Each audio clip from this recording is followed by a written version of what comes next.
یہ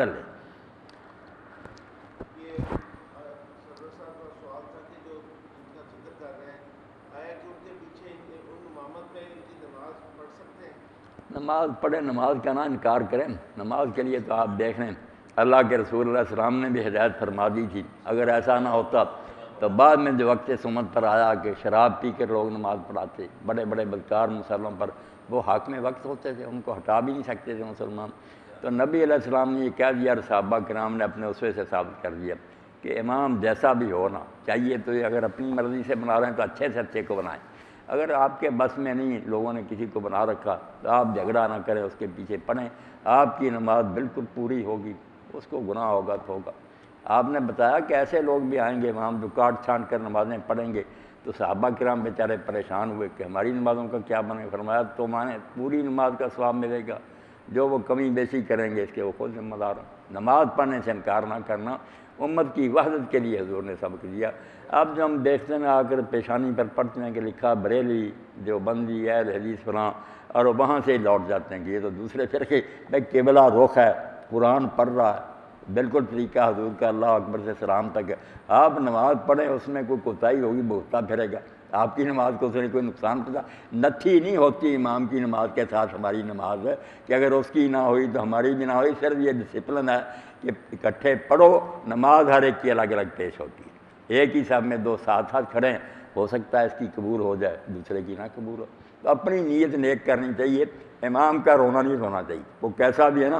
اگر آپ کا اختیار ہے کسی جگہ تو آپ ضرور مشورہ دیں کہ کوئی اچھا امام منتخب کریں۔ اگر بے بسی ہے یا کوئی دوسرا علاقہ تو آپ جو بھی وہاں ہے نا اس کے پیچھے پڑھیں۔ نمازیں جب سے الگ ہو گئی نا، یہ فتویٰ لوگوں نے دے دیا کہ فلاں فرقے کے پیچھے نہیں پڑھنی، اس وقت سے امت برباد ہوگی۔ جو وحدت کا سامان تھا کہ کم از کم نماز سے اکٹھی کرتی تھی نا ہم سب کو، وہ بھی ان کو کینچی پھیر دی کہ نماز نہیں پڑھنی فلاں گروہ کے پیچھے۔ یہ بالکل اسلام میں ایک نئی بدعت ہے جو ان لوگوں نے ایجاد کی، جعلی فتویٰ، کوئی یہ حکم نہیں۔ صحابہ کرام رضوان اللہ علیہم اجمعین کے دور میں حضرت عثمان کے زمانہ سے یہ سارے گروہ پیدا ہو گئے، شیعہ بھی پیدا ہو گئے، خارجی آ گئے، معتزلہ بھی۔ کسی صحابی نے کسی کے پیچھے نماز پڑھنے سے انکار نہیں کیا، شیعہ کے پیچھے بھی نہیں پڑھنے سے انکار کیا کہ نماز پڑھو اگر یہ غلط کوئی بات ہے۔ آپ اندازہ کریں حضرت عثمان رضی اللہ عنہ کی رواداری کا، حوصلے کا، کہ جب ان کو لوگوں نے گھیرا ہوا تھا، مسجد پر قبضہ کر لیا، آپ کو مسجد میں جانے سے روک دیا، تو آپ کے بھانجے نے عبید اللہ بن عدی نے آ کر پوچھا کہ امام مبارک تو آپ ہیں، وہ فتنے والا شخص نماز پڑھاتا، ہمارا دل نہیں چاہتا ان کے پیچھے نماز پڑھنے کا، جو صرف زبان سے برا نہیں کہہ رہے، قتل کے لیے آئے ہوئے تھے۔ تو آپ نے فرمایا نماز بہترین کام ہے، یہ کام جب وہ کرتے ہیں وہ ان کے ساتھ مل کر کرو، میرے ساتھ جو ظلم زیادتی ہے اس میں ساتھ نہ دو۔ نماز پڑھنے سے انکار نہ کرنا، صحیح بخاری کتنی بڑی بات ہے۔ اپنے قاتلوں کے بارے میں کہا نماز تو ایک اچھا کام ہے، اگر وہ یہ کرتے ہیں تو یہ تو ان کے ساتھ کرو۔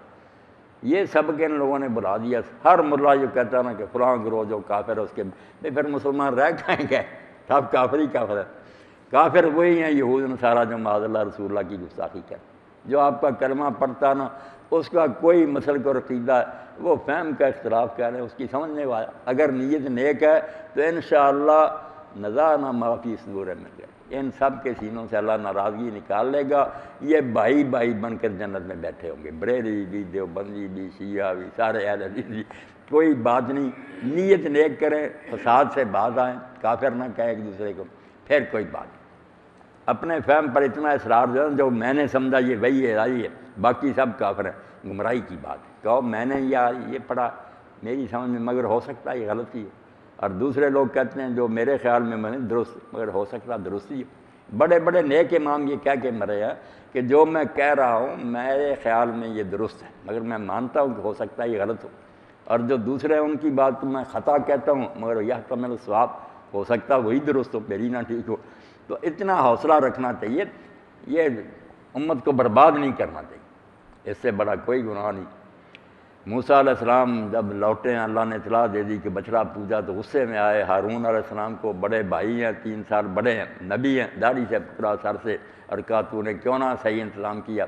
تو انہوں نے کہا میں اس سے ڈر گیا کہ تو یہ نہ کہے کہ میرے بعد تو نے بنی اسرائیل میں تفریق پیدا کر دی، 2 گروہ بنا دی، تیرے فیصلے کے انتظار میں رہا کہ جو موسیٰ آئیں گے، اصل انچارج تو وہ ہیں، یعنی اس لیے رک گئے کہ یہ نہ کہیں کہ فرقتا بین اسرائیلیوں میں تو انہوں نے گروہ بنا دی شرک ہوتا ہوا دیکھ کر. یہ چھوٹی چھوٹی بات میں وہ نہیں مسلمان وہ نہیں مسلمان. کیوں نہیں مسلمان؟ بریلوی نظر آئے جو سب کے پیچھے نمازیں پڑھو. اگر ان کے عقیدے میں کچھ غلطی ہے تو جواب اللہ کو دیں گے. وہ بھی بد نیت لوگ. عوام کا کیا گلا کریں، وہ بیچارے تو اپنے عالم پر اعتماد کرتے ہیں، جاتے ہیں وہ سناتا ہے قرآن عزیز، وہ سمجھتے بیچارہ ٹھیک ہی کہہ رہا ہے. اب کیا کریں آپ عام پبلک کے لوگ. کافر کہنے سے پرہیز کرنا چاہیے. اس سے بڑا کوئی جرم نہیں کہ ایک شخص کلمہ پڑھ رہا اور آپ اس کو کافر کہہ رہے ہیں.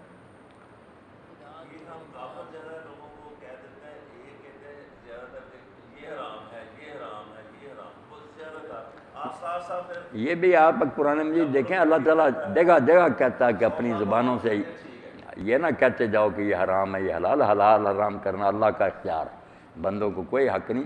یا صاف دلیل ہو آپ کے پاس کہ اللہ نے اس کو حرام کہا، ورنہ رسول اللہ بھی حلال حرام نہیں کر سکتے. آپ پہنچاتے ہیں ہمیں اللہ کا حلال و حرام، اپنی طرف سے کوئی نہیں کر سکتی.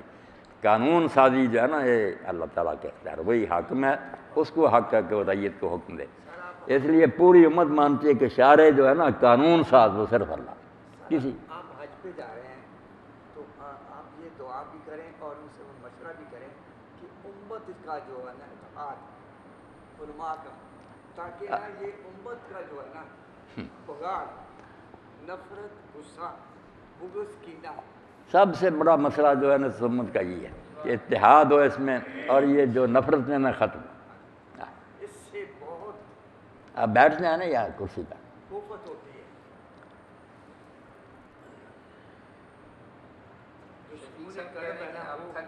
چلو کوئی بات نہیں، بات شروع ہو جائے پھر آپ صاحب اللہ قوت دے دیتا، کوئی تھک تو جاتا ہی، عمر بھی ہے. چلو دعا فرمائیں. الحمد